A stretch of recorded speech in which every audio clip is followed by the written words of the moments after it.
prosperity for its own citizens. This hasn't come about without sacrifices of a lot of people. And one of the cornerstones of India's democracy, as described by a lot of eminent people and writers, is the pluralism that represents India and its people. Pluralism is a very broad concept, as you might all know.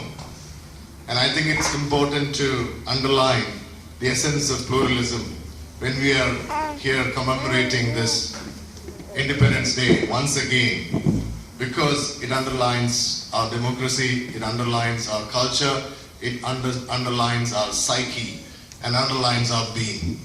Pluralism actually means you can be many things and be one thing at the same time. You can be a good Bengali, a Hindu, and still be a great Indian. And you can have all these identities at the same time. That's what I mean by being many things and still being one thing at a time. And that one thing is being Indian.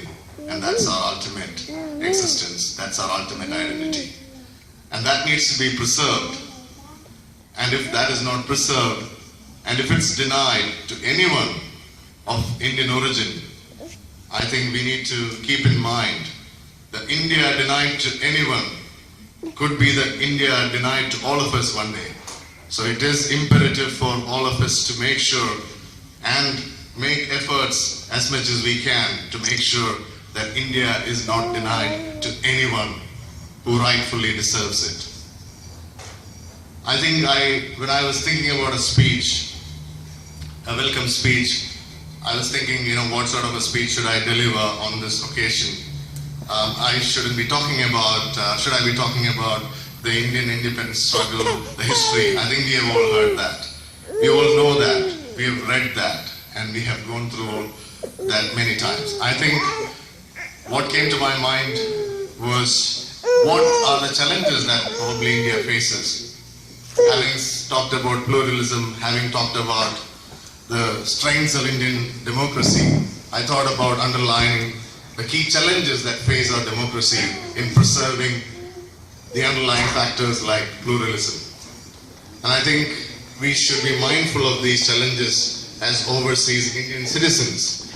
And the Indian diaspora spread across the world can probably play a big role in strengthening some of these aspects and helping maintaining and preserving democracy and democratic values in a changing world and a challenging environment that prevails in the world at this point in time.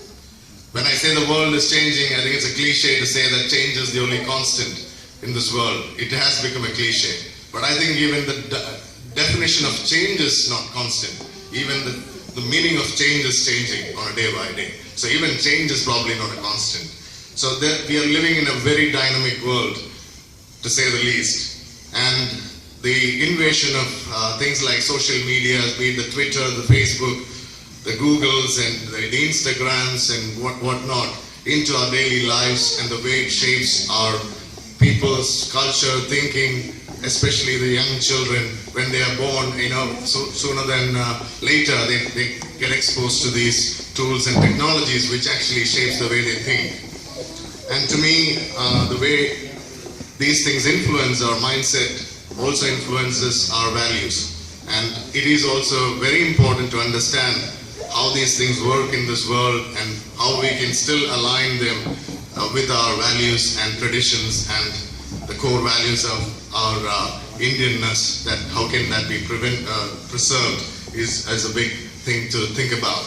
Another thing that's going through my mind when I was thinking about it is when we talked about a lot of growth for Indian democracy and India as an economic power evolving amongst some of the top powers in the world, is how we can provide inclusive growth to everyone who is in need of a share of the prosperity should reach everyone in the country. It's easier said than done in a country of 120 crore people, 1.2 billion people, but still that needs to be achieved nevertheless. Another thing that's coming to my mind as a challenge to our system is the weaknesses of the federalism that's being exposed time and again because of the divisive politics that's being played by some vested interests, the recent announcement of another state within Andhra Pradesh, and a few other factors that leads to many disputes involving water disputes between states, etc. They all may have legitimate reasons to ask for or demand for certain things, but I think these things need to be understood in the larger context of a federal state, the Indian, the country of India and its existence, how it affects its fundamentals. We have umpteen other challenges. I don't have time to go into all those details. I thought it's very worthwhile mentioning some of these to provoke thinking and set the context for this meeting and for the rest of the speakers to come when we talk of and celebrate Indian independence. What is it that we got to do or contribute to make India prosper further? And that's where I talk about our responsibilities or what are our opportunities to contribute to India's prosperity or to contribute in resolving issues that challenge our democracy. We know about some of the incidents that happened in recent times where the parliament functioning itself was challenged by certain groups. Maybe they have rightful objectives again, as I said, but what is it that they're trying to achieve and how it can be achieved using our democratic systems is a question to be answered, and that the youth of this country and people like us have a big say in deciding the future of our nation. And when I talk about that, I remember what JFK, John F. Kennedy, said in his inaugural speech in 1961 in Washington, where he said, ask not what your country can do for you, instead ask what you can do for your country. It is a complete mindset change. It is a complete paradigm shift. When you think about what you can do for the country as opposed to what the country has given to me, I think that's when we start changing your country or changing the world, which means changing yourselves. The way you look at what you expect, what you do, itself changes and possibilities are immense.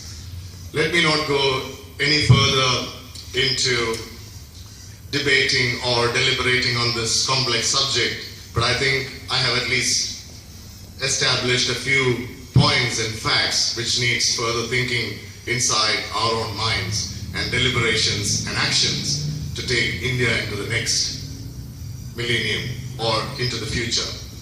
Let me get into my role of welcoming all our guests today for this great occasion when we celebrate the 67th Independence Day. First of all, let me welcome Mr. Koshi Jacob, the President of the OICC, who has been working relentlessly to organize this great evening and arrange all the people as well as all the requirements met in time so that we have a function without any hindrances on time.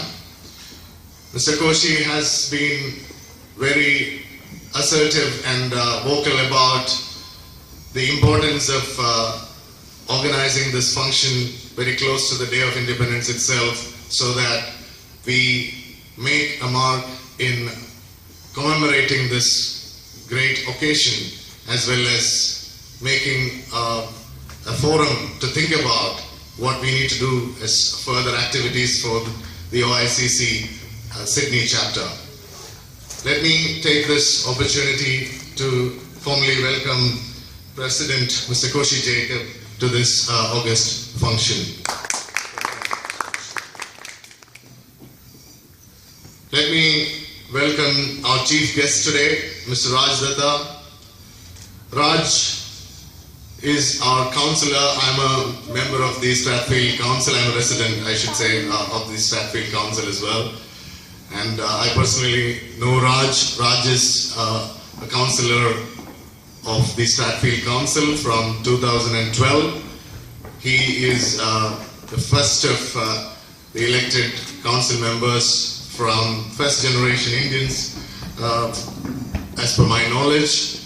And he's been a very active member in the council. I have been to the council on many occasions with Raj, some of the initiatives that Raj has been pioneering, especially some of the recent initiatives in relation to preserving the Stratfield Council and its integrity in view of some of the challenges and some of the proposals that were coming about in relation to division or amalgamation, I should say, of Stratfield Council. So I've been fortunate enough to associate with Raj, and we have some other casual associations as well in terms of some sporting activities, and Raj is an extremely competitive sportsman, which is also reflecting in his contribution as a councillor. He maintains his sportsman spirit in everything he does. And let me make this opportunity to officially welcome Mr. Raj Datta to this August evening. I have quite a few people to welcome to this event. We have official committee members. We have representatives from the Central Committee. We have General Secretary of the Central Committee here, Mr. Jose Varapura. We have our Vice President, Mr. K.G. Sajeev. We also have our Treasurer, Mr. Joji. I'm not elaborating on the credentials of these people. I don't need to. We all know each other. We have all been working tirelessly to get this event organized. And without taking any further time, I take this opportunity to officially welcome all the office bearers of our OICC committee in Sydney, as well as the Central Committee member and other committee members of the OICC Sydney to this great event. Last but not least, this event could not be possible without the presence of all the members and the families of OICC Sydney, and our well-wishers and other guests and friends and their families who have taken the time out of their busy schedules on a Saturday evening, when in Australia everything happens on a Saturday evening, because that's the only time that we get, except the Sunday, of course, kept for some other religious and spiritual activities and some other engagements. So Saturday evening is the prime time. So you have devoted your prime time to a prime course, which is when we celebrate the independence of India. Welcome you all. Thank you.